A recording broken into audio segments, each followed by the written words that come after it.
What is good, everybody, man? Appreciate y'all coming back to the Blue Bloods for another Tuesday night mailbag, man. Listen, what's up, Sonic Boom, man? Appreciate you tuning in. And man, everyone thinks that just because we're kind of getting into bowl season toward the all season, that there's just like no college football content out there, man. But everything is picking up in terms of the FCS playoffs. The Heisman race ends this weekend. And we got a bunch of stuff to talk about in regards to bowl games and things like that. Coaching hires, man. The coaching carousel this year, in my opinion, has been crazier than probably any other year I could think of. And I've been covering college football, man. What is up, Trey, man? Trey will be the kicker at Jackson State this next upcoming season, man. Shout out to Trey, man. Appreciate you tuning in, man. But we're gonna have to start out here, man. So our topics range from one, we're gonna grade the SWAC coaching hires this year. I had a few people reach out to me on Instagram and it was like, man, you haven't really talked about the SWAC coaching hires yet. What is good with that? What do you think about some of these hires? And, I'm going to give my breakdown of what I think of them and kind of where I grade them, like I do the Power Five coaching hires. Next, we're going to break down the Heisman race, talk about who the favorite may be, talk about all the candidates. And also, I'm going to give y'all two guys who I thought should have been invited to New York. And then, of course, we're going to end it off with the best potential FCS championship matchups that there could be based on the bracket. Break down my top three. Also, I want you guys to give me your picks for which teams you would like to see wind up in Frisco for the best storylines, everything like that. And then, of course, at the end of the show, we'll probably spend 30 minutes to an hour just addressing your topics, your questions, and everything that you guys want to talk about. So, in terms of coaching hires for the SWAC, man, let's start here. And we'll start with the first hire of the offseason, which happened to be a coach who, one, I'm going to be completely honest with y'all, I didn't know much about. I mean, when they announced it, when Alabama State had the entire press conference and things like that, I had no idea who this guy was in terms of coaching. And Alabama State goes off and hires Eddie Robinson Jr., who was a previous NFL player, graduate, as well. And he's very connected to the president, the AD, a lot of the people in power at Alabama State. Now, the negatives are no coaching experience at all. He hasn't been an OC, hasn't been a recruiting coordinator, hasn't been a player personnel, hasn't been a grad assistant, hasn't been on a college football staff anywhere around America, man. This guy was off selling real estate before he came in and was hired by Alabama State. Now, there are reports, I know Allscript did a whole show about it, everything that Kevin Sumlin and a bunch of these other coaches were interested in this Alabama State head coaching job. I have no sources whatsoever, so I'm not going to say one way or the other who was interested and who was not. I did have one parent of a player reach out to me and did say that former Alcorn coach, the Jay Hobson was interested in the job. Now they thought that Jay Hobson was going to be the pick. That ended up not happening. They went with Eddie Robinson Jr. So the biggest things for me. So one, I'm not going to give it an F because I feel like if things turn out positive, looking back, an F would probably be too harsh for a first-time head coach. Now, the number one things that are going to really determine whether Eddie Robinson Jr. is going to be successful at Alabama State is one, the staff he hires around him. He has to get an experienced OC, an experienced defensive coordinator, and he has to surround himself with people who know how to work the recruiting landscape. If you're a college football fan, you already know how important recruiting is in the aspect of building a football team, but it's also important to know how to navigate the landscape. You have to have relationship with high school coaches. You have to have relationships with parents. You have to have relationships with other recruiters of that area. So for me, the number one thing for Eddie Robinson Jr. is who he surrounds himself with. I think more than anything, that's going to determine how this hire works out in the long run, because there's no doubt Eddie Robinson Jr. knows his X's and O's.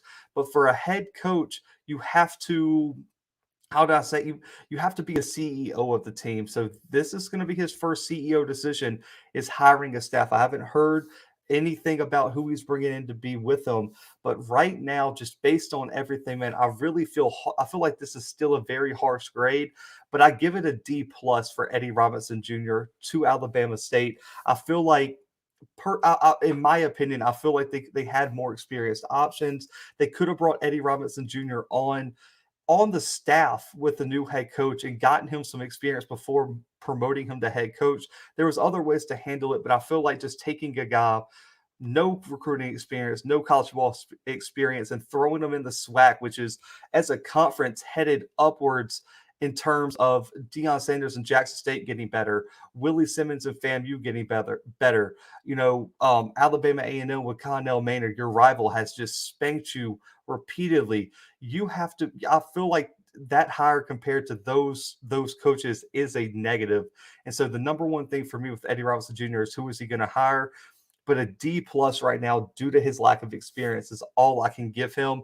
Maybe a C minus if someone can convince me in the comments, but I'm going to go with a D plus, and I still feel like that's kind of being nice to a point. Let's see.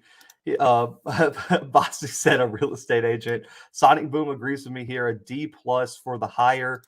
Experienced coaches and recruiters are probably the biggest impact on the staff. Lawrence said he's going to give him a C right now. I feel like that's a fair grade, Lawrence, especially since he hasn't even coached a game yet. Appreciate you, Sonic Boom. Definitely like and share, man. He said, and that's being nice. I agree, man. I think a D plus right now is extremely nice for the hire. Sonny Boo said he better hire staff like Prom and Eddie. Yeah, you got to get NFL guys in there that have coaching experience in the NFL, but you also have to get people in the building that know how to recruit. If you don't get people in that know how to work the recruiting landscape and specifically know how to recruit Alabama, recruiting North Alabama is different than recruiting South Alabama down in the Mobile area. You need to supplement your staff with people who know the landscape of recruiting down south in Mississippi and Louisiana and Alabama and Florida. You have to get some people who know what they're doing. Let's see. AO said a D or a D plus for AO there. Sonic Boom said he has to be graded at each point. Staff hire, first class spring game. I agree. The hire right now, D plus. If he goes out there and wins a couple games, lands a solid recruiting class, hires a fire staff, then we'll come back to this grade. Bama State has JSU and FAMU at home, must win one of those games. I agree. If you lose both JSU and FAMU at home, and you end up going to lose to go and end up losing to Alabama A&M in the Classic, that's going to be. I mean, you're talking about a season that could be a disaster for Bama State. Trey Glenn, Coach O is the best recruiter in the country. Yeah, and he's available, Trey. He's available. Doesn't have a job. I know he's been linked potentially with the Oregon job and potentially going back to the USC staff as the D-line coach. Now, I don't know the publicity that would come with it, especially after his, well, let's see. He's the reason I'm going to JSU. Coach O is very underrated. Let's see. SWAC has too much of an in-house hiring issue. Understand the alumni hiring, but at a certain point, it makes no sense. Listen, and I get the alumni hiring to a point too, AO, and it happens at the P5 level too. I mean, Mario Cristobal just took the Oregon job today down there, or he left Oregon to take the Miami job because he's an alumni. That's why they hired him. But Mario Cristobal also won Pac-12 titles. He's won a CU or I believe or Sun Belt title at FAU or FIU. He's been a top recruiter at Alabama. Like, he had the experience. So if you hire an alumni with a bunch of experience, that's different than going out and hiring an alumni with no experience whatsoever, playing at the coaching at the college level. I feel like hiring alumni with the right experience, I have no problem if you favor a coach because he's an alumni, if he has the proper experience. But do you think any other school would be okay with hiring an alumni with no coaching experience? I don't think many schools would fly for that, but I agree that the alumni hiring is an issue to a point, but at this time for me, it doesn't make any sense. Okay, my bad. Coach O at JSU. I misread that, man. listen, that's the one problem I have with doing a podcast across all different levels. It's a major problem. Let's see. This has been the same BS for years. That's how James Bell killed JSU and the SWAC.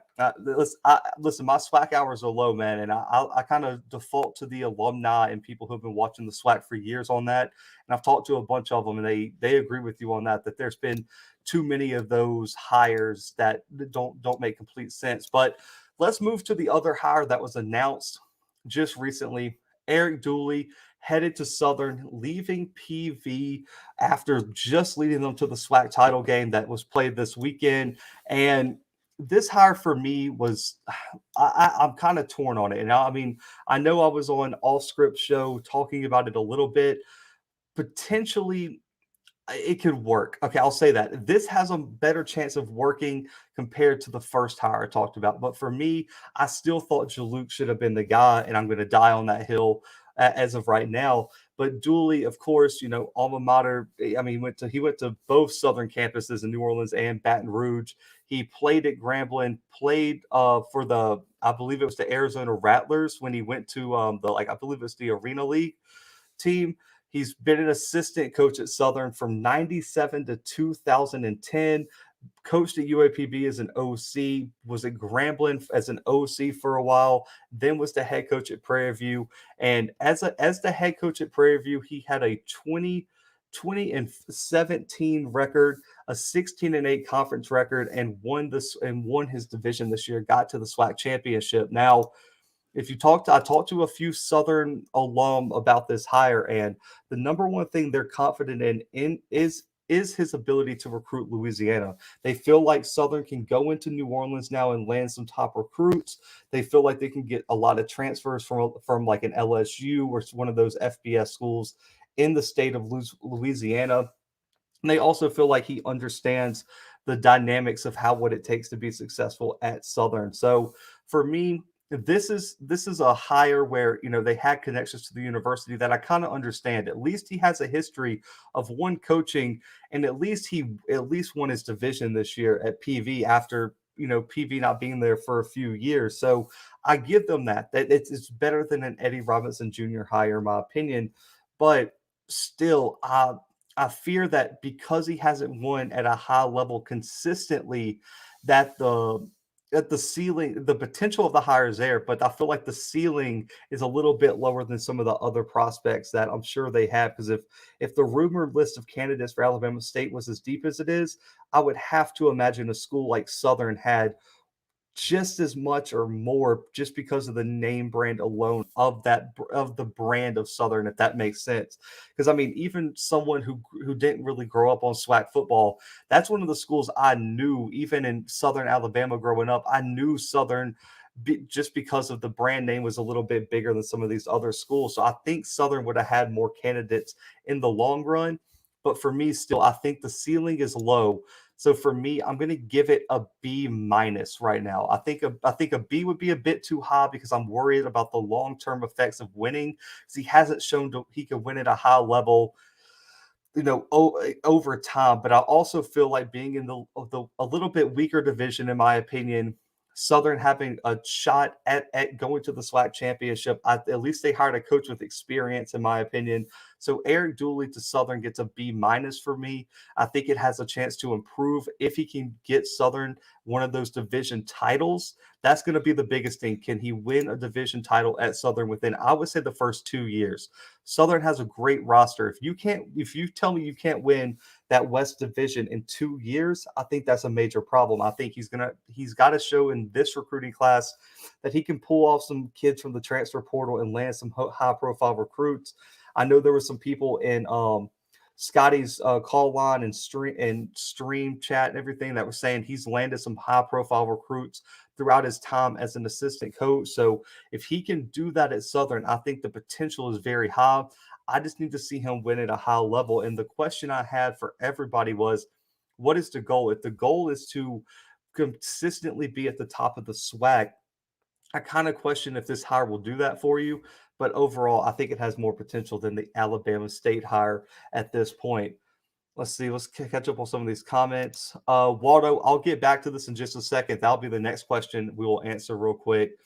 Let's see. AO said I give it a C plus for Southern's head coach. Southern's going to play mostly road game schedule. Also, I don't know if JSU is going to go non-conference contest. I believe so, Lawrence. I'm pretty sure in terms of the conference schedule, JSU falls off Southern's schedule. And so I think they're going to have to schedule the Boombox Classic as a non-conference game. I'll have to double check, but I'm almost fairly certain that if they play that, it will not count in terms of the SWAC conference record. But I'll double check that and get back to you because I do believe JSU is one of the teams that rotates off of the schedule this year. Walter said Louisiana is hard to recruit. Every Power 5 school being Louisiana. Listen, the talent's so deep. And I don't know, Waldo, if you guys saw – LSU went and snatched up McNeese State's head coach because of how good of a recruiter he was. He was in the state of Louisiana. They brought him on to be one of the assistant head coach and everything at LSU, and just took McNeese's head coach because recruiting the state of Louisiana is so important. So you're right, man. Every single Power 5 school is in Louisiana trying to get that talent. Bostic said the West is going to be a toss-up for the next 2 years. I'll agree with that one. I'll say a C+ on Dooley. Hopefully no more Delta State games. Black Pilot said, I'm reading a ESPN article that former running back CJ Anderson is coaching high school football. I can see him being a running back coach in the SWAC. Listen, I don't have any problem if even the coaching experience is a bit of high school because that's what Dion's was. I think my biggest thing is just making sure they have some coaching experience. Just hiring somebody off the street that might have played NFL football but never coached. I think that's questionable. But yeah, CJ Anderson would be someone at the high school circuit, especially if he keeps developing, that could be a future candidate for a job. Black Pilot. Let's see. Sonic Boom said people keep focusing too much on Delta State. JSU just scheduled South Alabama and North Alabama in the 2 prior seasons. Got to respect the statement. Fear the Okra, go Delta State. And you're too much. All right, so let me get back to this question. Waldo205 said, who do I think that Prairie View and Grambling is going to hire? So I don't have any – listen, I'm going to be honest with you, Waldo. I got 0 Grambling connections, and I don't have any ear on the ground when it comes to the hire of Grambling. And so I'm not going to, go into, speculation, just naming random names. But they got it, listen, Southern has somebody who is a great recruiter of the state of Louisiana. Grambling needs to counteract that by hiring someone who also has that type of experience recruiting Louisiana. I mean, listen, if Jabbar Jalute wasn't hired at Southern, I mean, I think that could potentially be an option for Grambling. I don't know if they would go that direction. I don't know if Grambling is going to go with an alum or go with someone who has ties to the school or not. But the number one thing, if I'm Grambling, the number one thing I want to, if I want to hire, if I'm a SWAC AD or something like that, you got to have somebody who can recruit Louisiana. If you lose every year the state of Louisiana to Southern, that is going to just cause chaos within that program, in my opinion. And you need someone also who has a little bit of Texas ties too, because as much as you guys know, recruiting Louisiana is important, but being able to extend into Texas as well is a key for a lot of these Louisiana schools. So for me, I think that's going to be the number one thing for Grambling moving forward, is to get somebody who's familiar with the recruiting landscape of Louisiana, Mississippi, and even Texas. Now for Prairie View, I think the name everyone's been throwing around, and I don't mind it, is Kevin Sumlin. Now, I know some people said he wouldn't be interested in coming to Prairie View due to their connection to Texas A&M. I don't know. I can't speak for how the guy feels on, coaching that closely to Texas A&M or coming back to the state of Texas, but he had major success at Houston. He had pretty good success when he was at Texas A&M as well. So I think if you can land a Kevin Sumlin, that would be huge in terms of, one, raising the awareness around the SWAC, about the SWAC, because you would get Kevin Sumlin and that would be on every news station. Recruits would listen if Kevin Sumlin came into their household. So I think for me, that would be That would be a great hire. Now, I don't know if the rumors about him not wanting to come are true or not. Won't speculate on that, but I think Kevin Sumlin right now would be my top prospect if I could get him, Waldo, pretty much. But if you're Prairie View, you've got to get someone with Texas roots. You have to. Maybe, Waldo, I know this is going to be unpopular, and I don't know. I'll have to look up some potential candidates here, but just speculating off the top of my head, maybe hiring a coach who, from like one of the top Texas high school circuits or something like that could also be a potential, win for Prairie View. Get someone who can connect with the high school kids, who has knowledge of how things work in Texas. I think that could potentially even work in Prairie View's favor, if that makes sense. But yeah, that would be my opinion right now. Listen, I'm going to be looking for a Grambling source here. I got all these P5 sources and Group of Five sources, and people I talked to at Jackson State, and people I talked to at Alabama State, and things, Alabama A&M. But I don't have a Grambling source right now, so I need to get me one. Let's see. Said he'll put respect on him. I just want the SWAC schools playing better talent. I talked to a couple Grand players. They don't know anything yet. I'll have to see what alumni I know. Yeah, I haven't heard anything, man. Like, listen, and they have kept the search completely under wraps, man. So I got to give Grambling a lot of credit for not really letting the media in and just kind of doing their thing. I appreciate it, Sonic Boom, man. Listen, you were a real one, man. I appreciate you. It's going to be a hard selling anyone on a SWAC school that's not JSU. Robinson had a lot of history to sell promo, and that's very true. But I mean, Sonic Boom, I know it might not be as comparable, but I think Grambling has a lot of history to sell on people too. I mean, it's not like Grambling's just been a trash can its whole existence. Grambling has some history that it can sell people as well. So I think Grambling is Grambling, Southern, Jackson State, these are schools that, in my opinion, can be sold to head coaching candidates and to recruits and things like that. I mean, I think right now that Grambling's in a good spot, and as long as they do their due diligence, and I mean, really and truly, I don't think Grambling's the type of school. I don't think Grambling's the type of school that's going to go hire someone with no coaching experience. So I'm optimistic about the Grambling hire, if that's the proper word. Oh, okay. He said he meant PV. Yeah, I was about to say you can sell Grambling all day, but yeah, PV is going to be a tough sell to certain coaches just because I guess they don't carry that same weight of a name brand as some of these other schools. Sonic Boom said, so you think JSU won't be near as good next season? Man, listen, right now, I think if you look at it, Sonic Boom, I don't see a lot of teams that are going to be able to compete. I don't see a lot of teams that right now I would pick to beat Jackson State, to be completely honest with you, especially with Quadarius Davis coming up. And I also want to see what they do with the offensive line. I think the key, if Jackson State goes out and gets a handful of transfers where they get solid offensive linemen that play better or more closer to their potential than what they had this year, I think Jackson State is going to be an extremely hard team to beat. I think the wide receiving core is going to be a problem for almost all the SWAC. And then on top of that, you see them returning a lot of their main talent. You look at Shador coming back, Malachi Wadman coming back, Quay Davis coming up. You also have Nas Gaddy returning. I believe Coinus Miller's returning. You have Nugget returning at the corner spot. You have, I believe, CJ Holmes is returning too. Shiloh's returning at the safety spot. A lot of your key players or contributing players this year are coming back. When you look at a lot of these other programs, a lot of these players are leaving. Alabama A&M's losing Akil. They're losing D. Anderson. They had the one wide receiver transfer to Bowling Green. The defense, I don't know what they're going to do with the defense, but we'll see what their D coordinator move is. Also, you look at FAMU, losing Savion, losing Marquise Bell. They're losing a lot of these top players. So for me, I think Jackson State right now has to be the odds-on favorite, Sonic Boom. I don't know if they'll take a huge step back. I personally think Jackson State will be just fine, man. I mean, especially if they land another top recruiting class. I can't see them falling off too much from what they were this year. Let's see. Bostic said Grambling needs to go get LSU's Coach O. That's their only chance to beat Southern. Man, listen, if they get Coach O, I can't imagine the chaos that would ensue if they made that hire, man. That would be hilarious. I'm friends with some former Grambling players. I have to see if any of them might know anything. I think I'm friends with Bruce Eugene. He has no issues with CJ moving on. Listen, CJ took a lot of flack. Sonic Boom. CJ took a lot of flack this year from a lot of channels and people like that. So CJ had a tough year.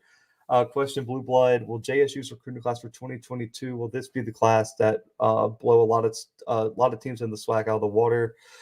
Um, Possibly, Lionel. So for me, the question is going to be: is what does Alabama A&M bring in? What does FAMU bring in? What does Dooley bring in at Southern? And really and truly, those are probably the three main contenders right now. I think Alabama State will take a step back. Still think Texas Southern is a handful of pieces away from actually competing for anything in the SWAC. And then I still think Bethune-Cookman, as much as they have some talent, I don't think they're going to be ready to take that spotlight either. Um, so for me, if nobody lands a top recruiting class and no one keeps up with JSU in recruiting, so let's say, I'm not predicting anything, but let's say JSU puts together another, what would you want to say, top 65 class in the country, top 60 class potentially in the country. If they put together that and nobody else in the SWAC even lands a top 100 class, I think that could be major, major problems for the rest of the SWAC. Because what's going to end up happening, Lionel, is that they're going to have depth, and you see this at some of the top schools that dominate their conferences at the P5 level.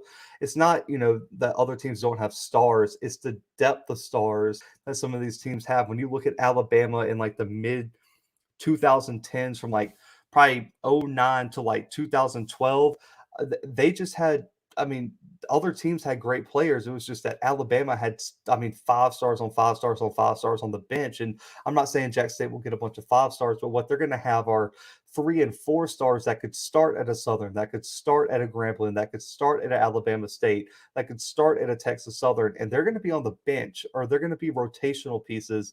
And that's going to cause a lot of teams problems. So I think that a 2022 and 2023 class for Jackson State, if other teams don't pick up the pace, and the only one right now that I really see picking up the pace at an elite level is FAMU, man, it's going to be literally the SWAC championship to me at one point, if it keeps going the way that the momentum is taking it, the SWAC championship is going to be played a week 1 in Miami in the Orange Blossom Classic. That's going to be the SWAC championship, because whoever wins that game is more than likely going to go to the SWAC championship and win it, in my opinion. And the team that doesn't win it is going to have a good enough season where they can get to the FCS playoffs. So it's going to be, if Jackson State wins, they're going to win the SWAC most likely, and FAMU is going to find their way to the playoffs like they did this year.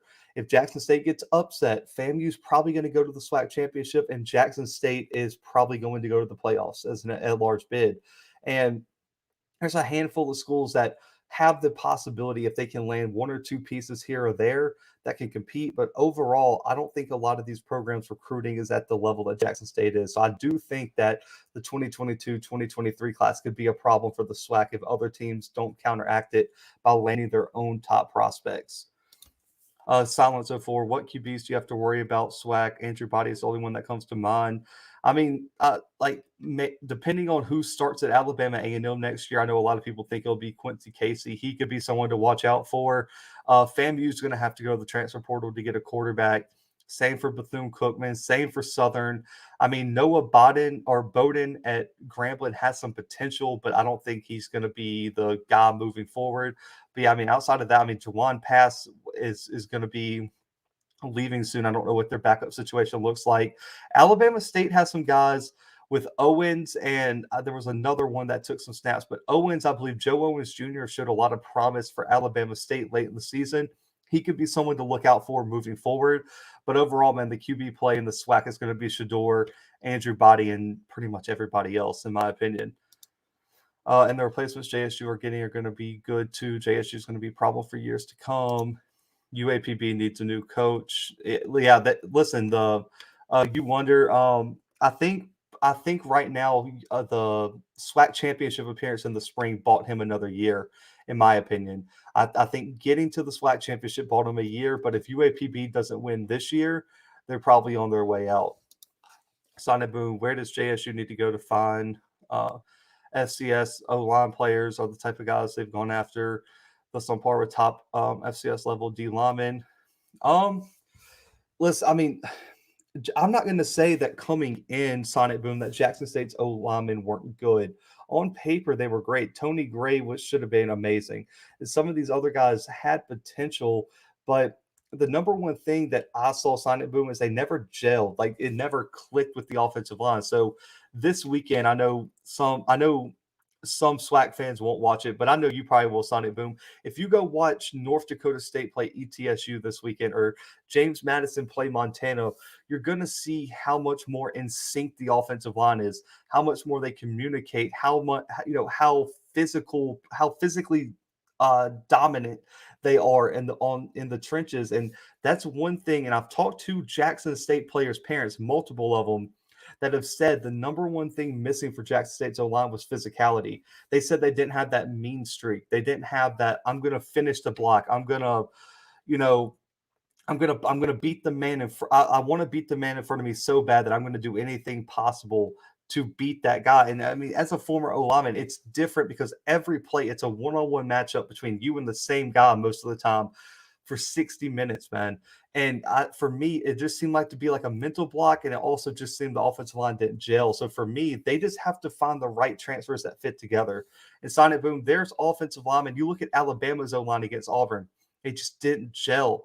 And the biggest thing is just getting the pieces to connect, not necessarily just putting a bunch of 5 stars together, putting a bunch of 4 and 5 stars together and just letting them go play. The offensive line is so unique in what type of relationship those players have to have, with each other. So for me, I think that was the biggest thing missing. Not that the talent Sonic Boom is on par, but for me, it was the gelling, and also it just didn't seem like the want to and the anger and the mean streak you have to have as an offensive lineman was there for them either. Like, I mean, I had a parent tell me that he needed 10 minutes before the game with JSU's O line, and he would have them ready for the game. And that's all they needed was just that little bit of spark inside to get after it. And so that's going to be something to look for. But Sonic Boom, in terms of top level FCS D lines, man, this year I don't think they wanted to see a top level FCS D line. I'm going to be completely honest with you. I mean, if they would have saw, I think right now the best defensive line in the FCS is probably James Madison. I think they have 3 All-Americans right now on that defensive line. Sonic Boom, and one guy has like the second most sacks in FCS, right there behind James Houston and Isaiah Land. They're like all right there together.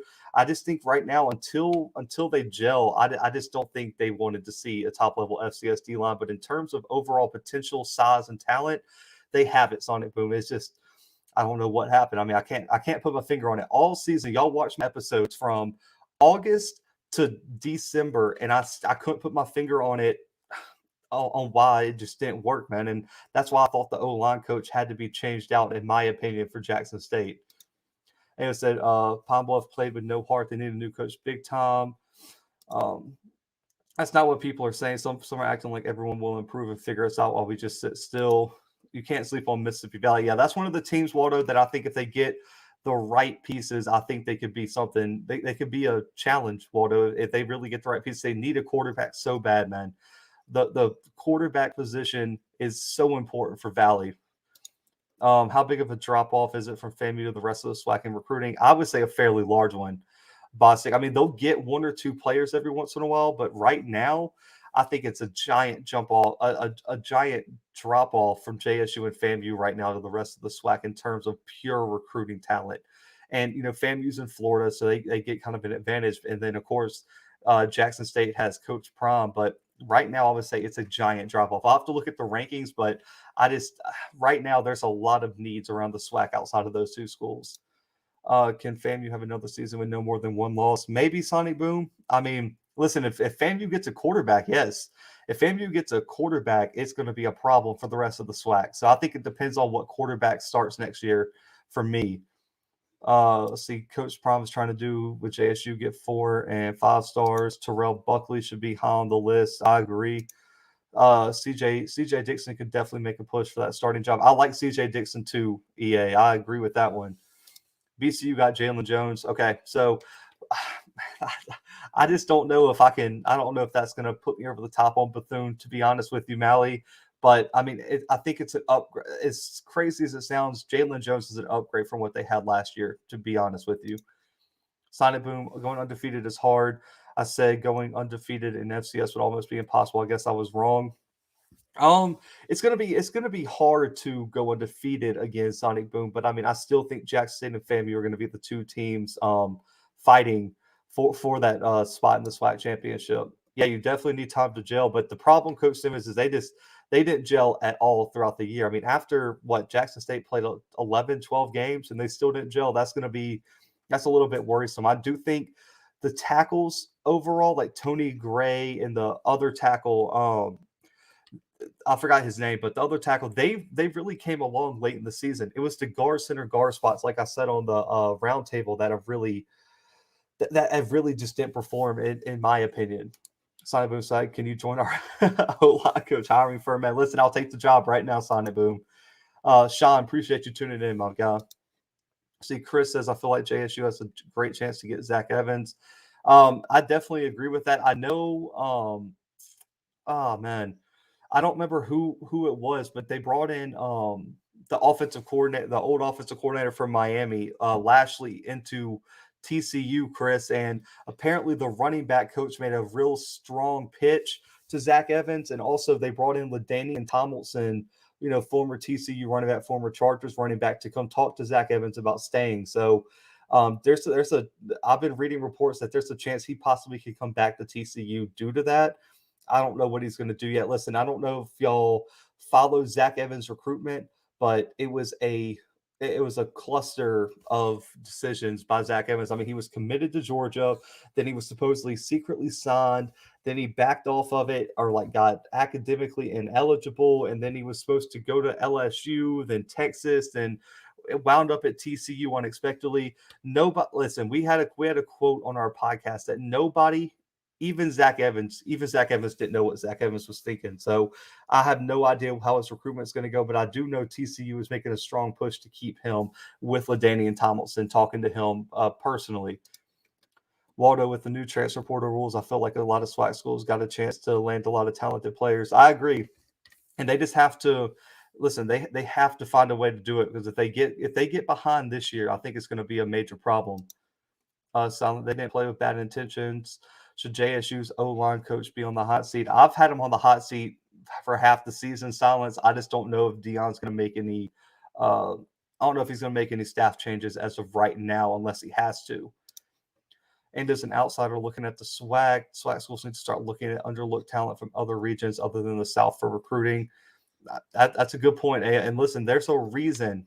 I mean, look, there's a reason that North Dakota State's dominated the FCS pretty much. Crazy Criminal, Heisman, Young, Stroud, Hutchinson, Pickett, Michigan State running back, FCS, Eric Barrier. I like that. Crazy Criminal. I'll just go ahead and say that because we're already deep into the questions. Crazy Criminal, I did have Bryce Young as my prediction to win it. The only flip I would have is I put Pickett at 2, Stroud at 3, Hutchinson at 4. And then I thought the snubs were Will Anderson from Alabama, who had arguably one of the greatest years of all time for a defensive lineman in NCAA history. And then also, like you said, the Michigan State running back in Kenneth Walker. I thought he was a snub too from being invited to New York for the Heisman Trophy. Sonic Boom said, are the D-line guys we're recruiting comparable? Oh, yeah, for sure. Sonic Boom, Jackson State's D-line was right up there. I think Jackson State at least had a top 10, top 5 D-line in the FCS, even compared to some of the top FCS schools. So D-line was not the problem. Coinus Miller, James Houston, Niles Gaddy, Antoine, even Katron Evans. The defensive line was there, Sonic Boom. The defensive line is not even close to the issue for Jackson State. Alabama's quarterback, my Heisman winner. I agree. Yeah, that Georgia game won it for Young. I agree. Listen, and I think that was the biggest deterrent for CJ Stroud AO2 is that he didn't have a chance to play in the Big Ten championship, so he wasn't able to have his Heisman moment compared to a Bryce Young against Georgia, and also the Bryce Young game against Auburn down the stretch. Absolutely should have pretty much done it in for Bryce Young. We need a young, fiery O-line coach like our D-line coach and strength coach. There's a reason he's been fired a couple times. Listen, there's been a trend, Sonic Boom. I don't know how closely people have been following it, but the trend of coaches in like the early 2000s, mid 2000s was to hire older, more experienced guys. But the trend over the past few seasons all around college football in terms of head coaches, in terms of ADs, in terms of OCs, DCs, assistants, the younger the better. It started out really with like a Lincoln Riley hire where he was one of the youngest coaches in the country. And then you look at Marcus Freeman at Notre Dame this year, the offensive coordinator, and Tommy Rees for Notre Dame is 29.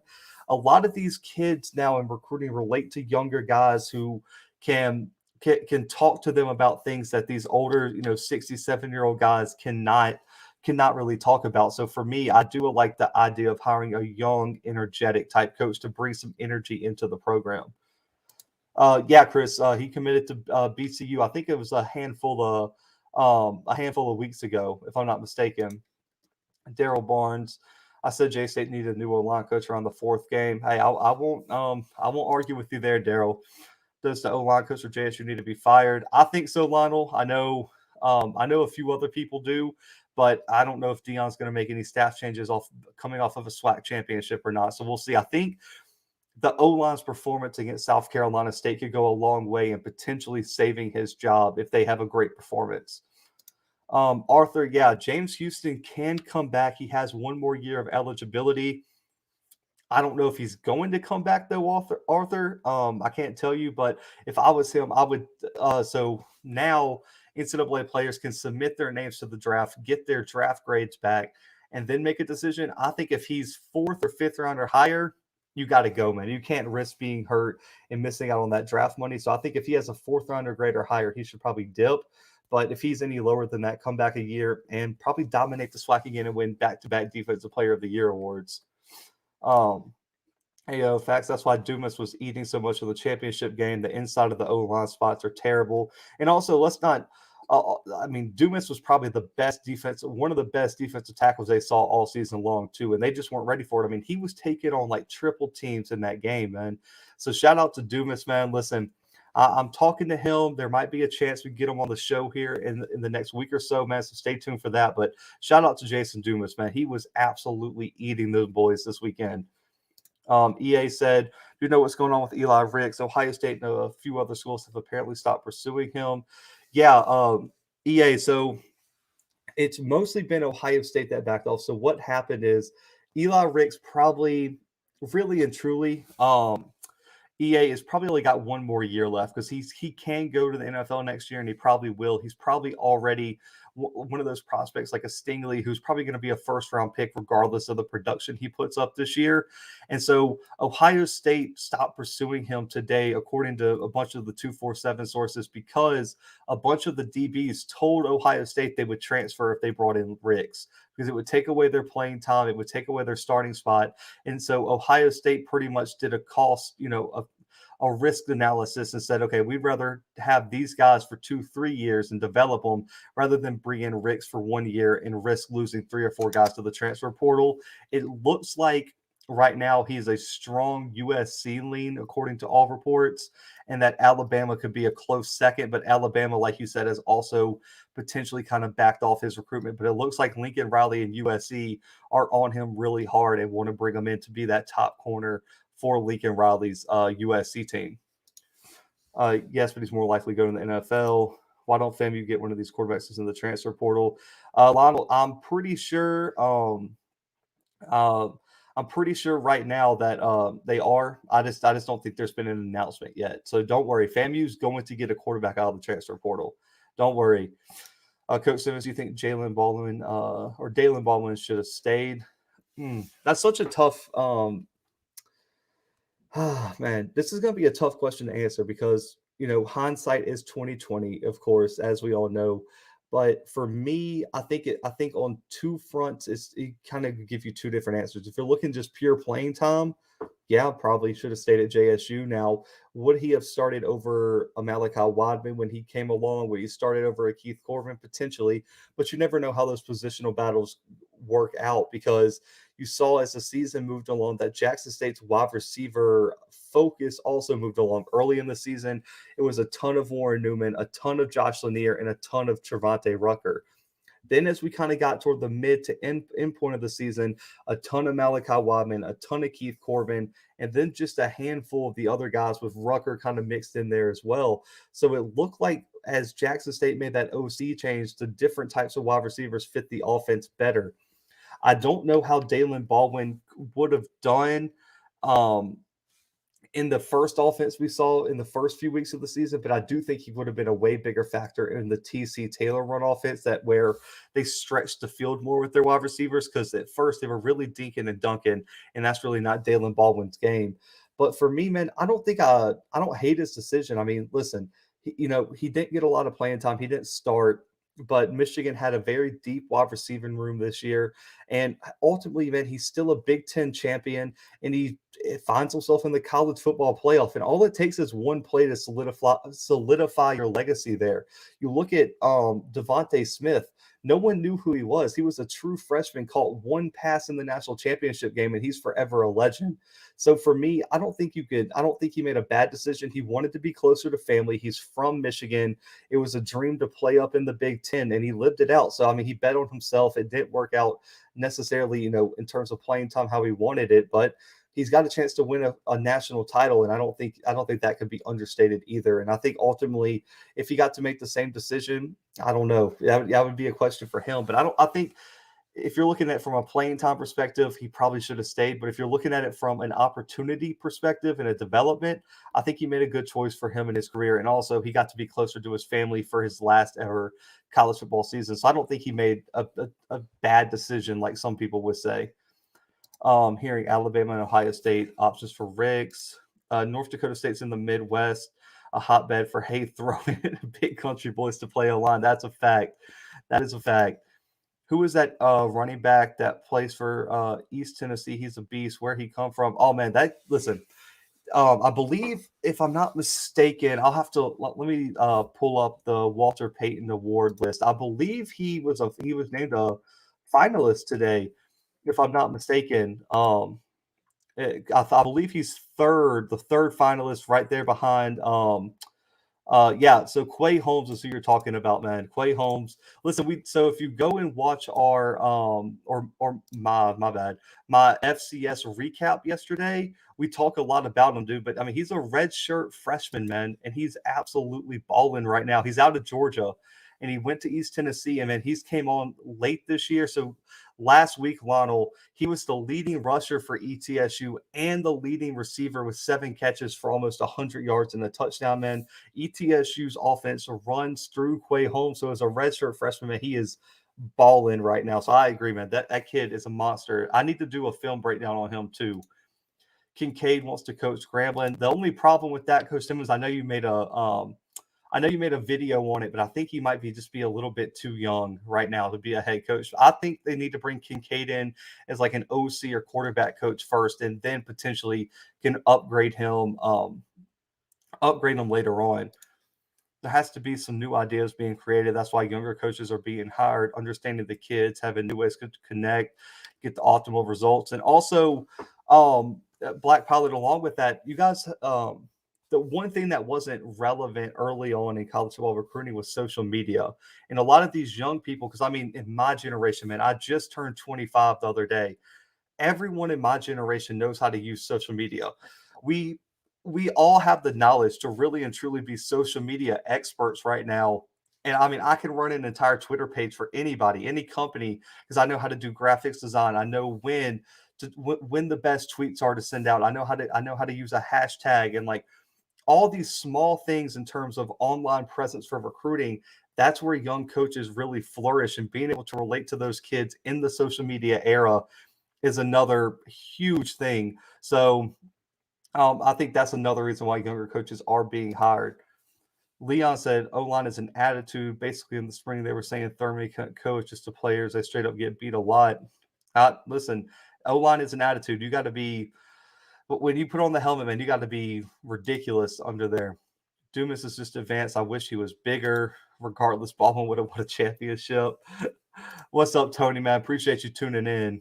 Leon said, I think Baldwin showed he belonged in the Power 5 with his play when he got to play. Yeah, he had limited playing time, but when he did it, I mean, he was explosive. And I think ultimately he was playing. And then also, I'm pretty sure I'll have to go back and look and do some film stuff. I think he got banged up in the Nebraska game. He had like 6 or 7 catches, like played the entire game, and I'm pretty sure he got banged up and it kind of set him back.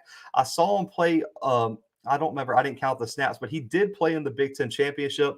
He didn't record any statistics, but he did play some at the wide receiver spot. So he's on the field. It's just, guys, you also got to remember, Jackson State was throwing the ball, at times last year. Michigan only averages like 15 passes a game.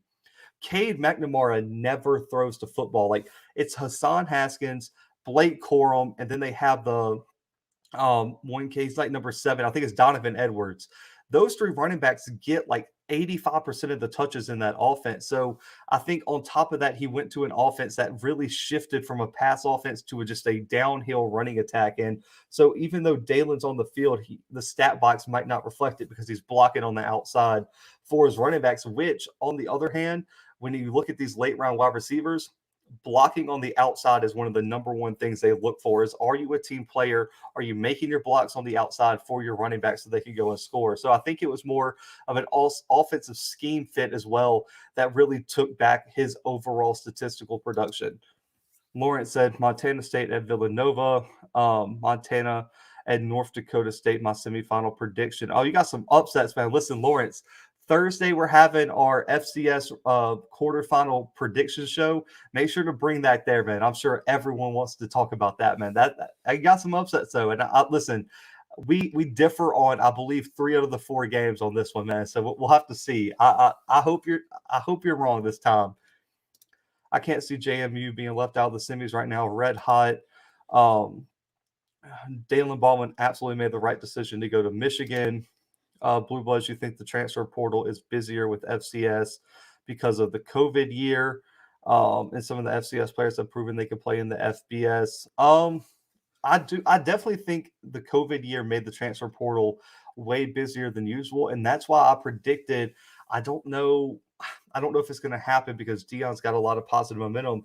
I predicted that it would take a step back of the recruiting for, Jackson State. Like they wouldn't be top, 40 or 50 again. They'd probably be more in that 60 to 75 range, just because the transfer portal is going to eventually die back down a little bit compared to what it was in the COVID year, because everybody got a free year. I mean, it don't matter if you transferred before, it didn't matter where you played.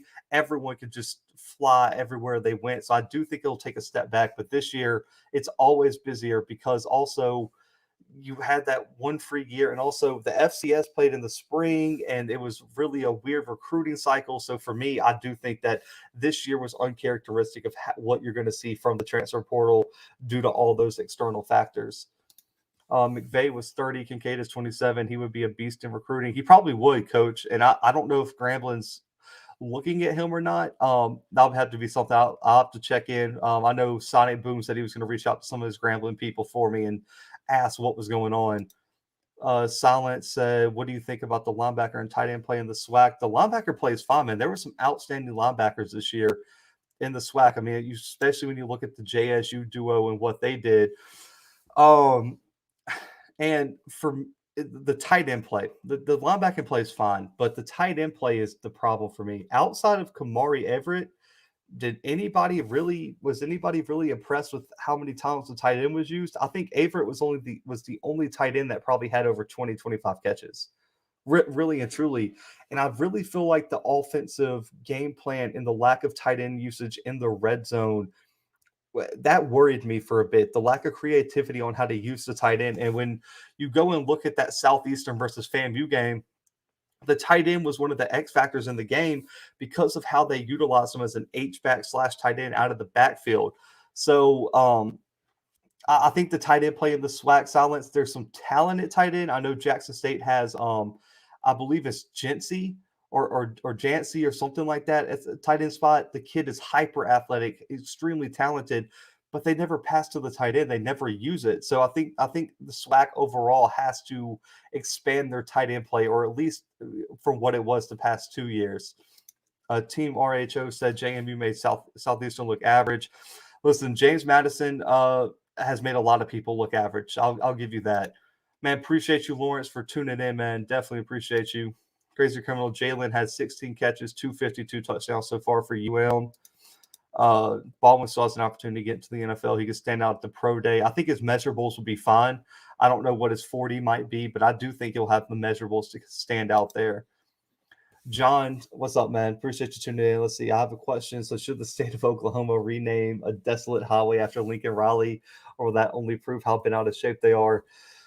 Uh, Man, out of all the coaching changes this year, John, out of all the coaching changes, man, I think Oklahoma might have handled that the worst, John.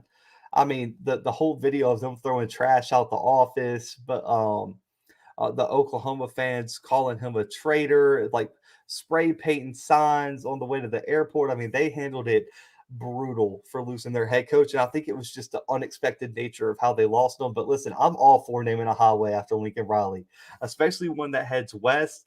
Got to name it like Lincoln Riley Highway or something like that, Trader Highway. But yeah, I mean, it would definitely prove how been out of shape they are. But John, I think that's already been proven by how they acted when he took the USC job. Um, Let's see. Coach Simmons, FBS requires 15,000 attendance or availability. SHA Stadium holds 15K with the average 7K. How will that work? And the CUSA.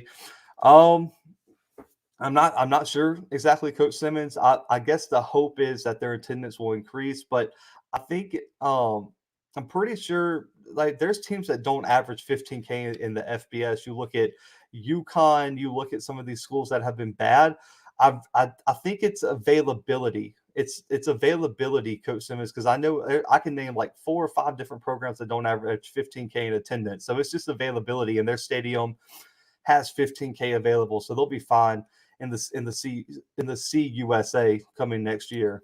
Lana, will JSU get 5-star players to come? Uh Maybe transfers, Lionel. I just have a hard time right now seeing Jackson State go and land a 5-star out of high school right now. I really do. And I know that's a hot take, and I know there's going to be some people that probably don't like that opinion. But right now, man, I don't see. When you look at the 5-stars, there's only what 33. There's 32 to 35, maybe 36 5-stars in the class every year, Lionel. And there's FBS programs that haven't even landed 5-stars before. And so I think the chances are very low. Could they possibly snag one out of high school? Maybe, but I don't think it will happen in the next 2-3 years, man. I really think that would be impressive if they did, but I mean, there's SEC programs that don't land 5-stars. There's Big Ten programs that don't land 5-stars. So for me, I do think it's a stretch because Jackson State can land the 4 and 3 stars out of the portal and in the out of high school. But when you're talking about 5-stars, you're not competing with teams that are on the same like level. And I mean, you're going to have to go out there and convince a kid that it's better for him to come to you than Alabama, Georgia, Clemson, Oklahoma, USC, Texas, Auburn, Florida, Miami, Oregon. I mean, Ohio State, Michigan. You're going to have so many teams that are going to be down your throat for the 5-star that I have a tough time seeing until Jackson State establishes themselves as a FCS power, maybe doing that. But I mean, I think it would be very tough. But if there's any FCS program that could do it, it would be one led by Deion Sanders. But I do think it would be a stretch right now, Lionel, for them to land a 5-star out of high school. Peyton Pickett's going to have a field day against South Carolina State. I believe Brent Venables was a great hire for OU. The defense will largely improve, even though he said he would bring in a DC. Yeah, yeah, I thought Brent Venables was one of the more quiet hires. Crazy, and listen, everyone's been saying that Venables was going to leave Clemson for what 3-4 years now, and it just hasn't happened. And then the one coaching cycle where it really wasn't as newsworthy as it would have been. It happened this year to Oklahoma, but I mean, I think it's a perfect fit, man. He was the D coordinator under Stoops. He worked at Kansas State under Snyder. He has those Midwest ties, those recruiting ties.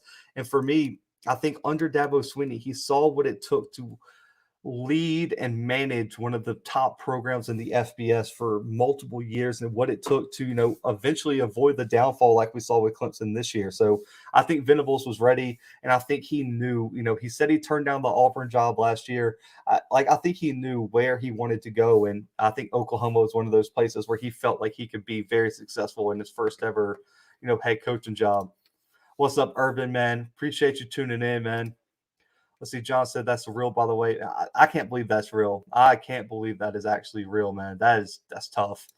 Lawrence said people keep mentioning 5-star recruits, but I don't remember any. I don't think a 5-star football recruits ever signed with the SWAC, because I mean, really and truly, 5-stars have only actually been around in terms of like 247 ratings since like the early 2000s. Lawrence, I don't think one's ever landed at a SWAC program. I don't think so. I mean, listen, if Jackson State can consistently land top 4 stars, that's going to be way above what the average would be and way above what the expectation is in the SWAC. So I just think we got to tailor expectations for, this idea that Jackson State's just going to be landing 5-star after 5-star. I mean, there's only like 3 programs in the country that land 5-stars in every class, and it's Alabama, Georgia, and then Ohio State. Those are probably really the only 3 programs that consistently land 5-stars. I mean, there's years Clemson doesn't even land a 5-star. So I just think it's unrealistic to say that Jackson State is just going to rack up 5-stars in the recruiting class, because I don't think anyone who says that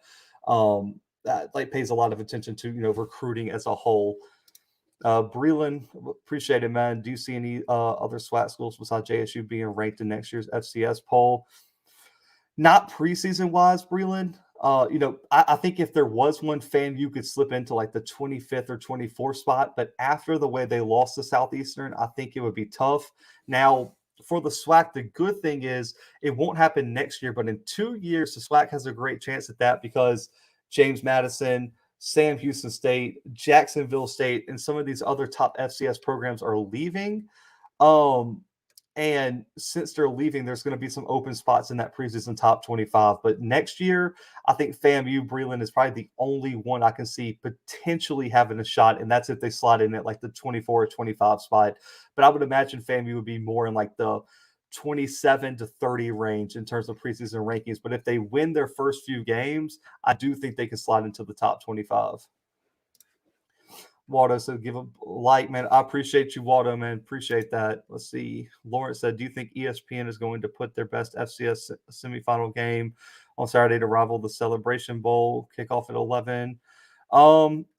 Probably, Lawrence. I know this weekend, Lawrence, I'm pretty sure one of the quarterfinal games is on ESPN2 and the other one's on ESPN.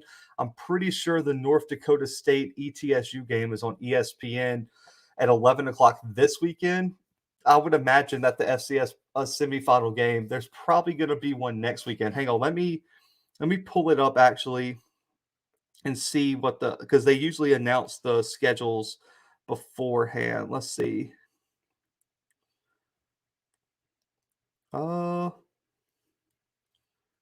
Maybe.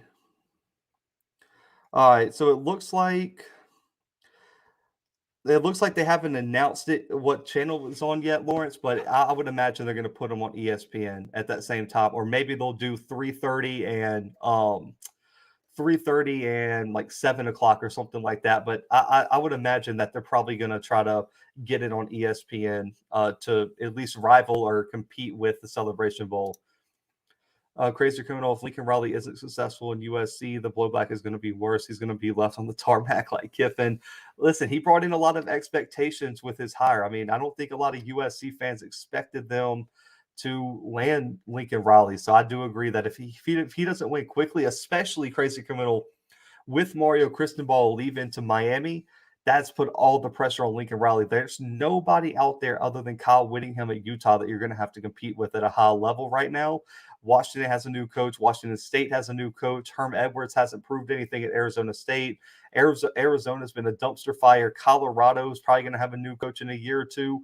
So there's nobody in the Pac-12. Lincoln Riley has to win now. Blueblood, do you think East Tennessee with that running back and 6'4" wide receiver, they're gonna have going upset some teams here on out? Lionel, if they were in any other bracket, I think they potentially could. The problem's going to be that they got North Dakota State this weekend in the Fargo Dome when North Dakota State's playing lights out football. I mean, North Dakota State is the worst matchup for East Tennessee, probably in the playoffs. Them or James Madison, just because East Tennessee has to run the football and North Dakota State has one of the best run defenses in the FCS. And on top of that, they're just going to play keep away from East Tennessee. They're just going to run the football ad nauseum. and never put the ball in the air, never put the ball in jeopardy, and they're just going to run it down your throat. I mean, they ran for, I believe it was over 300 yards last week, and just consistently just fed the ball between their two quarterbacks and their two or three running backs. I just don't like the matchup with East Tennessee. But if they get past North Dakota State, East Tennessee is going to be a problem for anybody, because I think that is just going to light a fire of momentum behind that East Tennessee team. But I don't think I think they have a chance, Lionel. The problem, just for me, the problem is like they just got such a brutal matchup in terms of North Dakota State, especially on the road. The Fargo Dome, I'm pretty sure, if I'm not mistaken, North Dakota State's never lost in the Fargo Dome in the playoffs. I'm fairly certain. I believe that they traveled to Sam Houston when they lost to them last year, and I'm pretty sure the Fargo Dome is undefeated right now in the playoffs. Lawrence, if a 5-star ends up at JSU, we probably got booted from a P5. Yeah, it'll probably be a situation like that. Something similar. I'm trying to think of, like an example. I'm blanking on it, but it would be a kid who went to a P5, transferred, or went to a P5 and didn't make the cut, or something like that. Something would have to happen for a kick, like Lawrence said, kick him from the P5, and then Jack Sater or a SWAC team could pick him up. But getting him out of high school is so hard. Let's see. Riley is the most overrated coach in the FBS. That is a take. Ooh, John, that's a take. And I don't hate that take. He's going to have to win a playoff game, man. He's going to have to go win a big game, because in every big game, Oklahoma just seems to fold under the pressure, and that's a problem. Appreciate it, Sean. Appreciate it. Let's see. Utah seems to have the only legit defense in the Pac-12. Yeah, Utah was a problem this year. Totally agree. Those Pac-12 O-lines look confused when anyone gets physical with them, and that's what made Utah so hard to beat this year, John. Is they just had that smash mouth type of football where Kyle Whittingham knew he had good wide receiver, good linebackers that could play sideline to sideline and come downhill.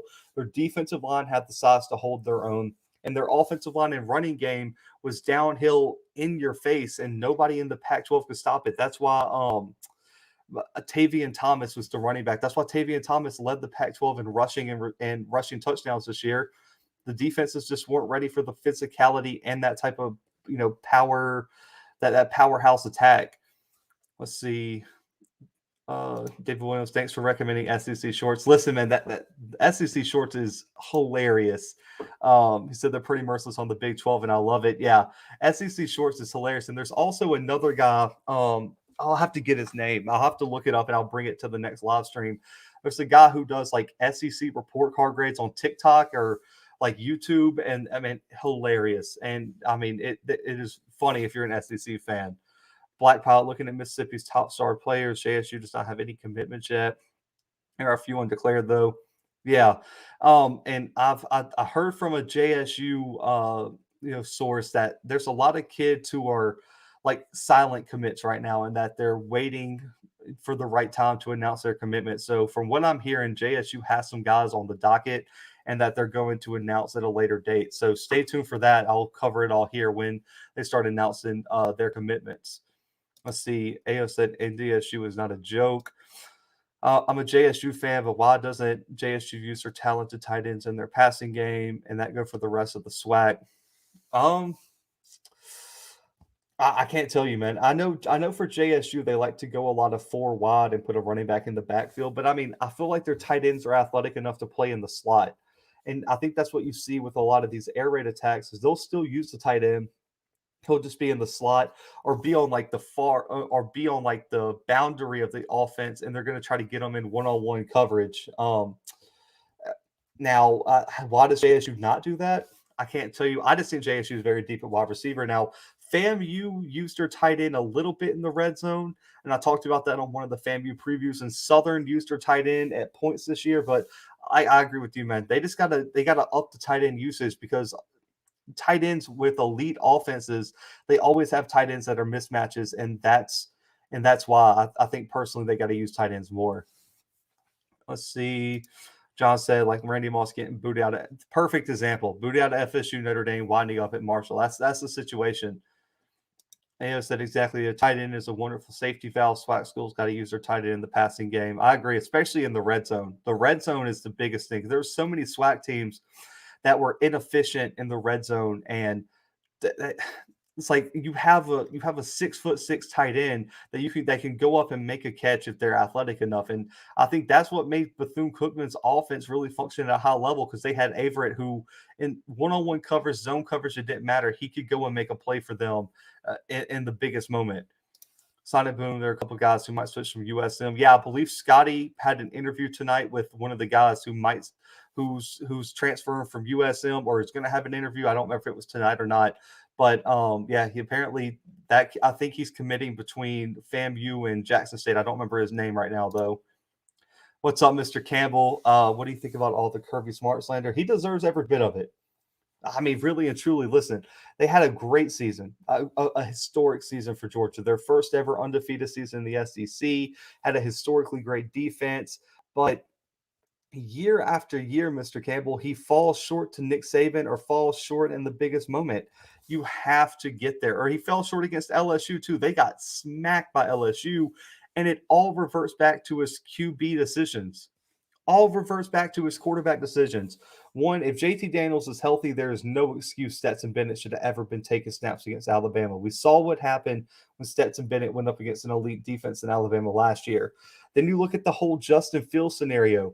No way in the world should Fromm have been above Justin Fields in that offense. And then you even can go look back at the Jacob Eason, Jake Fromm problem, where Eason ended up going to Washington. Now he's in the NFL, and he let Fromm play over him, and Fromm had a way lower ceiling. So for me, I think all the Kirby Smart slander is there. They made a lack of adjustments, and overall, really and truly, Mr. Campbell, they didn't look ready to play. And after all season dominating everybody, you get smacked by the one team everyone was worried about you losing to. So I think all the Kirby slander is real, but he has a chance to redeem himself. If they can get past Michigan, get back in the natty against Alabama, I think he has a chance to redeem himself. And if he wins that game, Mr. Campbell wins the national championship, all that slander will be taken back. And I think Kirby Smart will be back in the good graces of everybody in Athens. But right now, there's a real concern that he's going to turn into another Mark Richt, where he's a regular season, giant, and he's dominant, but he can't win the big game. And I think that's going to be a major concern right now for Kirby Smart in Georgia. Silence said, do you think Nova overlooked Holy Cross? Yeah, I think to a point, Silence, because you look, they jumped out to a 14-0 lead in the first half, and then in the second half, they just didn't put out any energy. So I do think they kind of overlooked Holy Cross down the stretch. And then also on top of that, you look at what happened with South Dakota State. They jumped out to a 24-0 lead, and it was 24 to 19, I believe it was the final score. So I think they overlooked. There was a lot of first half dominance and then overlooking in the second half. So I think that's a fair assessment of that game. December 15th is early signing day. Phillip Sims went to Alabama, was a 5-star transfer to Virginia. Something happened, so he ended up at Winston-Salem State in the CIAA. Yeah, something like that would have to happen, in my opinion.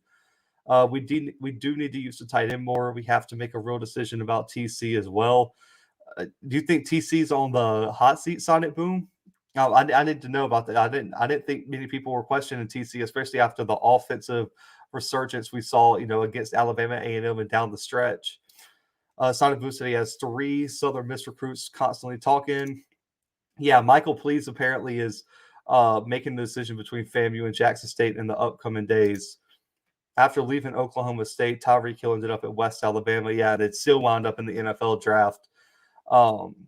Let's see, John Smart should have played JT when they played Cup. Exactly, John. Thank you. That's all I'm saying. I'll understand the argument now, where you could say he wasn't ready, or you didn't want to put him in cold feet against Alabama. But what happened when you were playing Georgia Tech and it was 55-0? What happened when you were playing the South Carolinas? What happened when you were playing all these teams that you should have just blown out and never, it never was competitive? I think they should have got them warmed up, and now you're going to have to potentially put them in cold feet against the Michigan defense. That's going to be no pushover. So you're going to have to get them ready for the national championship, and I'm interested to see how it's going to work against Michigan in the semifinals. I remember Tyreek Hill at West Alabama. His first game was against Stillman College. Alabama's in Georgia's head. Oh, man. Let's see. Blue Bloods, and we're talking We're talking Jackson State. How about Prairie View? And Prairie View had their chances, man. Listen, I think when you look at Prairie View's defense, they did a great job of slowing down the Jackson State passing attack, but you cannot allow Jackson State to run the football. That was the one thing I said. I thought they didn't make any adjustments. I think they were just scared to give up the big play and ended up biting them in the long run. And they gave up the one long play to Wadman. But yeah, PV. Listen, and if you're talking about the head coaching search too, I know a lot of people are questioning whether someone wants to come there, but what I said earlier was you got to get someone with Texas ties. If your coach can't recruit Texas, there's going to be no chance if you're Prairie View, in my opinion, to compete in the SWAC. You have to land that Texas talent. So we'll have to see. Let's see. Crawford Avenue said Eddie Robinson Jr. Will surprise you with this fit at Alabama State. I'm not questioning if he's going to fit, because I mean he's definitely going to fit because of the relationships he has, his connection with the university. The only thing I'm saying is he has no recruiting experience, and I think that's a problem in nowadays with recruiting. Is a lot of these coaches have previous connections, previous relationships with a lot of these high schools and high school head coaches. So I think for Eddie Robinson Jr., the number one thing, like I said earlier, was he had to hire staff. I don't question that he's going to fit in at Alabama State or anything like that. I'm just wondering, how is he going to fill the staff out to, because he has from based on Alabama State people I talked to, he has the personality, has the connections within the university, but how is he going to hire his staff to cover up his faults, is what I'm saying. Is his weaknesses, how can he hire staff to complement his weaknesses, is going to be the biggest thing for me. Kirby, not so smart. Oh man, I don't think he's on the hot seat, but people are expecting much more from him. I'm a big fan, but we have to keep our options open. I'll agree with that, Sonny Boom. I like that take. Okay, I'll give you that. I was just wondering. I was like, man, I haven't heard anything about that at all. A successful ride on ASU's Robinson's staff. Agreed, man. You got to hire the right people. Pass kill PV's chances in that game, point blank, period. I hate to single out a single person, but it's not hard. It's hard not to look at that. Pass had no chances. JSU defense wasn't having none of them, minus the trick play. PV had one drive. Yeah, I mean, listen, pass. I agree to a point with Sean. You can't just blame him, but if you're looking for someone to he's the obvious choice to blame. If you're the quarterback, you get all the credit, and so you're going to get all the blame at the same time. So I feel like, in my opinion, the PV stood no chance, man. The wide receiver injury 2 weeks ago hurt. Your running game wasn't going. It was going to be pass or bust, and it was a bust because the O-line ultimately couldn't hold up in the long run. And I really think pass got sped up. And that's one thing in my preview I mentioned that I didn't think was going to happen. He got sped up in the pocket, and he was making bad decisions consistently, and he was sailing on balls, underthrowing people. His accuracy was all over the place, and that's something that Jawan Pass has to fix moving forward. He needs to hire guys with connections with high schools and AAU head coaches. Okay, so Pearson's going to be so apparently Pearson's going to be the defensive coordinator for Alabama State. So I don't mind that hire. I have to do a little bit more research on that one, but I'm interested to see who the OC is for sure, because I already know Eddie Robinson Jr.'s got some defensive experience. I want to see who's calling the plays, because the defense has been fine for Alabama State. The defense was one of the top 5 in the SWAC. The problem was their offense couldn't move the ball at all. I mean, that FAMU game was atrocious to watch if you were an Alabama State fan. I don't think they crossed the 50 in the first half, if I remember right. I mean, that was not great. Yeah, as he said, who tackled on punt return, who played wide man, who stopped the run game. JSU's defense was stellar. However, 2 touchdowns were left off the board. I'll agree with that, Isaiah. PV can't fumble. The new head coaching hire staff have to get it right. I agree. Listen, and I said that when the first hire was happening with Alabama State. The pressure's on the SWAC now. The ball is in their court. Jackson State nailed the hire, and they're taking off. FAMU has their coach in Willie Simmons. They're taking off. If you mess this hire up or hire the incorrect guy, or you have a bust or something happens where he doesn't work out, you are going to everything's going to fall apart in the long run. I mean, it can set your program back 5-6 years if you make the wrong hire here. If you don't get the talent in, if the recruiting's not there, if the staff hires are wrong. I mean, it's all on the line with these hires, and I think it's more pressure than a lot of these SWAC ADs are used to because of how successful Jackson State and FAMU have been at times. You got to hire the right guys, especially if you're a Southern, a Grambling. You got the name brand. You're one of the faces of the conference. You have to establish yourself right up there with Jackson State and FAMU, which is even more added pressure for those two schools. Honestly, PV was lucky we only scored one special teams touchdown. Man, they couldn't cover anybody, man, on the special teams. Every single time they kicked the ball, they would have better just been kicking out of bounds and letting Jackson State start at the 35 or 40. Just kick it out of bounds, because they couldn't cover anything. Just punt it out of bounds. Like every single time they kicked at someone on Jackson State, it was getting run back. Lawrence said, pass didn't help with some of his decisions. Sonic Boost, I said the same thing about pass was off, but we also sped him up. A sack on the first couple of plays was in his mind. Yeah, plus his injury. I agree. I think pass was way too. I think pass was way too in his head down the stretch of that game, and you could really tell that he was thinking too much in the pocket. And when you think in the pocket too long, James Houston's coming around the edge, and that's a bad sign if you're PV. True, the ASU FAMU game was horrible. Yeah, man, they got beat down in that game. That was a brutal one to watch. Dion was the red herring. Every school won't duplicate. I'm not listen, and I've said this. Every school should not go out and hire a celebrity coach. I understand. I will agree with you on that. The number one thing though is every school should do their due diligence to find a head coach that can be successful for them. And the only thing I said is the same thing with the SEC. You see how many programs are under pressure because they're trying to replicate the success of Nick Saban. And the only school to really nail their hire has been to a point Georgia with Kirby Smart, and he's been the only one that has consistently been successful. Mark Stoops at Kentucky, but the perception of Kentucky is a lot different than what some of these other schools are, but there's still pressure to compete at the highest level, Crawford. I think that's probably the biggest thing for me is you cannot fall behind even further. I agree, though, not every school is not going to be able to get a Deion Sanders, and every school shouldn't hire a celebrity head coach. Just whoever you hire has to be successful in your environment, in your school, is more what I was trying to say there. Leon, I would like to see Willie Simmons and Coach Maynard get some opportunities outside the SWAC. Maynard is an offensive mind, good coach. Yeah, I mean, listen, I think Maynard, if things don't necessarily work out at Alabama A&M, I definitely think he could be a coordinator on the FBS level. His offensive scheme is one of the best at the FCS level, so I do think he can move up at the offensive coordinator spot. I know Willie Simmons interviewed for one of the Clemson assistant positions not too long ago. So, I mean, Willie Simmons is already on some people's radar. So I do agree that those two coaches would be some great candidates to, would be some great candidates to move up to the next level. Henry Freeman just coming in and seeing this poll. How the hell is Anderson not invited from Bama? Listen, Henry, I mentioned him as one of my snubs. I mean, you look at Will Anderson, Henry, man, it's a problem. Will Anderson, 82 tackles, guys, 27 and a half tackles for loss, 14 sacks and 2 pass breakups, while Aiden Hutchinson only had 58 tackles, 13 sacks, 15 tackles for loss. I agree with you, Henry. Will Anderson should have been in the Heisman poll, but they just didn't want to have 2 Bama guys. That's all it was, Henry. They said, listen, we got 4 spots. We need to have 4 players from 4 different schools.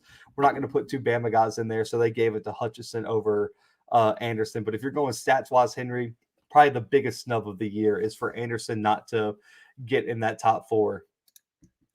Sonic Boom, the FAMU game put the nail in the coffin for Ely. Alabama A&M just nailed it all the way down. Yeah, that is. Listen, if I think everyone knew if they lost that classic game to A&M that he was probably going. Sonic Boom. I love the fact you're a Bama guy. You talk football. Yeah, listen, man, I can't help it.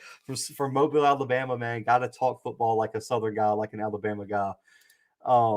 Let's see. I think we only need 2 or 3 celeb coaches in the SWAC, and I think it only would work at certain programs. I think when you look at the Jackson State power structure, it works.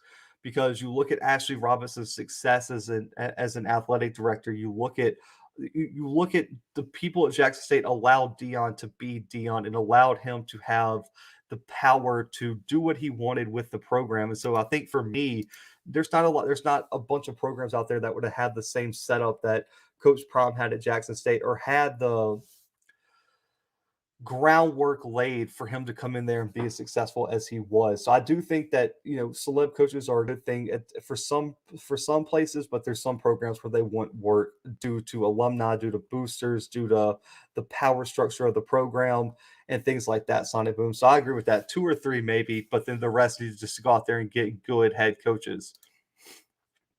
Maynard should apply for a passing coordinator job and try to move to OC from there. So go the Joe Brady route. Joe Brady was the passing coordinator in 2019 for LSU, went to be OC for the Panthers. He got fired, but now he looks to be the favorite for Oklahoma and Oklahoma and Miami's offensive coordinator job. So I could see that. Bo Nix can go with Dooley and take Harsin with them. Listen, man. Hey, don't take Harsin, man. I think Harsin needs another year. Bo Nix, we can debate that all back and forth all day, Henry. But let's keep Harsin for now, man. Let's keep Harsin. John, I can't believe they gave the buckets to Dean over Damon Clark from LSU or Will Anderson from Bama. Yeah. So, John, the biggest thing with these awards, of course, hype from the media. And if you look at the stats for Nakobe Dean, they're just not there. Let's be honest. But if you watch film, Nakobe Dean is probably a better overall linebacker than Clark.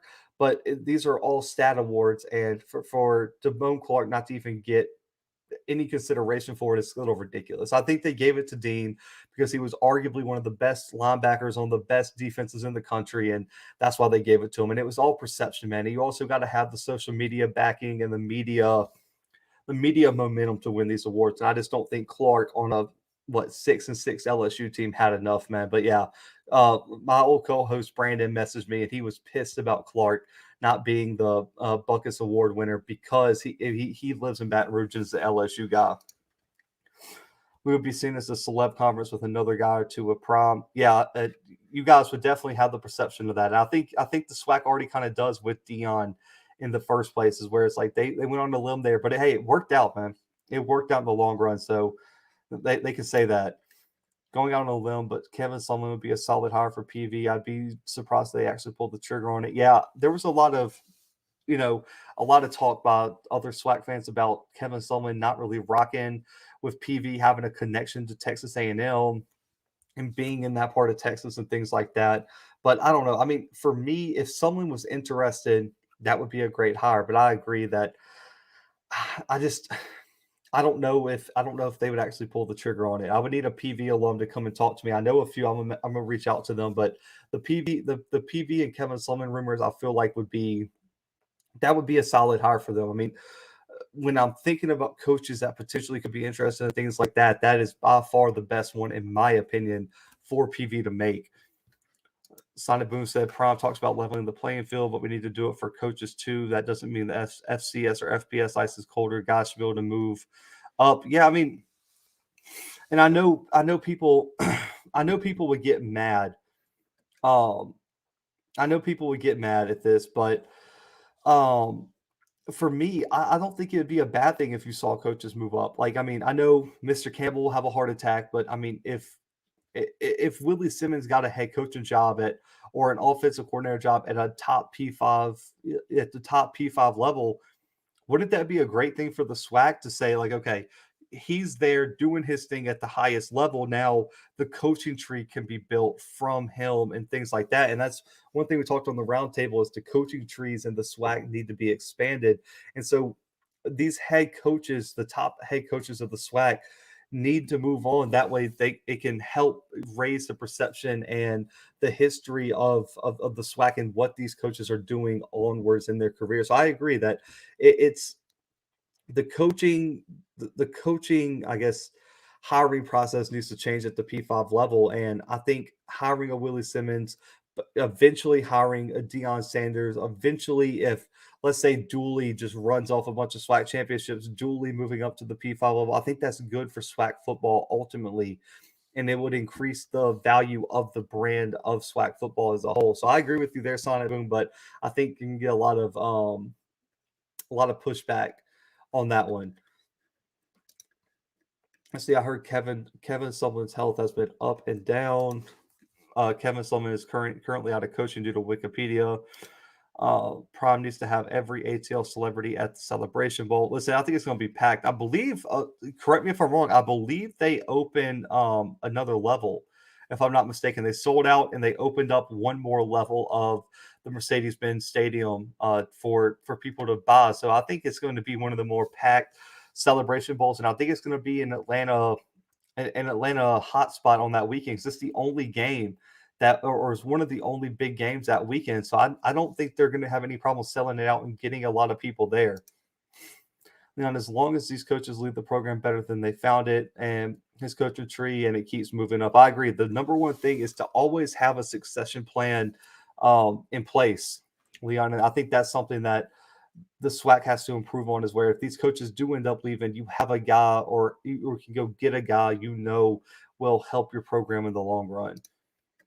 Plus, these guys can move up and come back, or send guys back down like Doug Williams did. Yeah, and I mean, if let's say Willie Simmons takes a P5 job somewhere, and FAMU needs a head coach or something like that, in just a few years, they can send the running back coach to OC, something like that, and FAMU would have a connection there. And I agree with that, Sonic Boom. And I just think the number one thing is people just don't want to see SWAC head coaches leave, because they feel like ultimately it would hurt the SWAC, and it might, depending on who leaves. But for me, ultimately, I think it would do more good in the long run to increase the brand and the perception of the SWAC. Let's see. In all honesty, everything someone ever did that was noteworthy. At Cliff Kingsbury as his OC and Johnny Manziel as his quarterback. Listen, don't disrespect Mike Evans and what he did for that offense, John. Mike Evans was the focal point of that offense. Let's be completely honest. The 200 level is selling fast. I heard, like, I've been keeping up with the ticket sales, and they've been flying out of there, man. But listen, at 8:00 p.m. Central Time, you can catch me on Frankly Speaking Sports for my final appearance on there, recapping all the conference championship games, if you're a big college football guy. But listen, today we dropped our first interview of the season, man. Youngstown State running back, man. Shout out to Jaleel for coming on the show.